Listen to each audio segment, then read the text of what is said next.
Hello, this is Pixel Freak, and today I'm taking a look at The House of the Dead Overkill. this game. Came out to Android and iOS last week, total of $4.99, so it's a little bit steeper than normal, but if you've seen the first look video that I did last week, you'd know this was an on-rails shooter.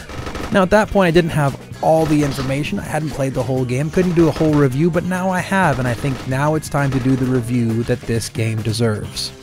So starting out, you're given two different options for gameplay modes. You have your story modes and you have your survival. We're going to go ahead and start with survival, which is just pretty much like every survival mode you've ever played before. They give you wave after wave of zombies and you keep killing them until they kill you. Pretty simple. You don't actually earn any cash for those games, and that's unfortunate because everything in the game unlocks with cash. The cash is earned in the game by defeating the story mode levels of the game. In each level, you'll get more cash if you get more points. And in order to get more points, you have to defeat more zombies, or pick up more pickups, or score more multipliers. And to get more multipliers, you can kill zombies in a row without having too long of a gap. You can actually buy in the store with some of the cash that you've earned higher multipliers. So to start, you only can go 3 times, but if you unlock it, you can go 6 times and then even 9 times, which will allow you to have huge scores and then allow you to gain huge amounts of cash. In the story mode, which is broken up into 3 different story pieces, you have normal, hard, and harder, which each have their own tales and each kind of get progressively harder as the difficulty settings would show you. Each one of those is broken up into 4 different levels and then a boss level, and the bosses are always a little bit more difficult than normal, but they have a little bit of a trick to them and they're all kind of cool looking. The problem is that the third harder difficulty of the story is actually behind a paywall, which to me is probably the biggest con of the game.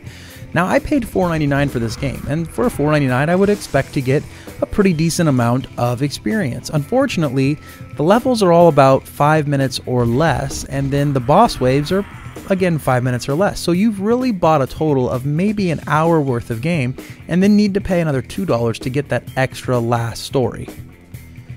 This, of course, is ignoring the fact that you're going to have to play old levels to build up cash in order to buy guns to beat the first 2 bosses. Now, you can buy cash if you'd like to, but really the game's not intended to be built that way. So when you play through the game, you're supposed to buy the cash by playing the old levels, and in that way, the game's about 5 to 6 hours long before you hit that first $2 paywall. Speaking of the guns, there's about 6 different ones available. There's a couple handguns, a couple automatic assault rifles, and then there's, of course, the minigun. Now, each gun can be upgraded a couple times in various different attributes, and the money goes up as you go. 2 guns actually come with the very beginning of the game, and then you have to buy them going forward. It's not that bad of a gig, and the money actually doesn't take too long to grind up, and so I very much don't recommend you make the in-game purchases of cash, especially with having to buy that last level. If you want to spend more money, I would say spend it on that last level, and then just grind up the guns. The one issue I did see with the guns is that they were a little bit unbalanced. For me, I actually just bought the submachine gun and leveled it all the way up, and that got me pretty much to the end of the generic $5 purchase, that last boss there. Then I had to go back and grind up enough money to max out the minigun and took that boss out no problem. This kind of unbalanced system with the guns kind of took away a little bit from me because I would have kind of liked to be forced into grinding up each gun a little bit, but probably would have also been upset that I had to do it within 2 levels. I really felt like I should have had to go through all the guns, and I would have felt like that was a better thing had there been more levels. At the time of recording this, there's also been some glitches reported on Android. Now, I've seen these a couple times. I've seen a couple force closes, which didn't actually happen during the gameplay, but usually in the menus. But there's also a graphics glitch that occasionally happens where all the zombies lose all their textures and they just become black zombies. Not so much black in the African meaning of the word, but more black in the Noob Sabot sense. Beyond these moderately large cons, I have to say the game is actually really fun to play. I've enjoyed my time repetitiously trouncing through each level over and over and over again, killing the exact same zombies just to raise up my guns so I can beat the next level. My only problem with this is that now I really don't have anything else to grind up for because the scoring system's kind of boring and there really isn't anything to buy anymore. So overall, would I recommend House of the Dead Overkill for other people to buy? I think the jury's really out on that one.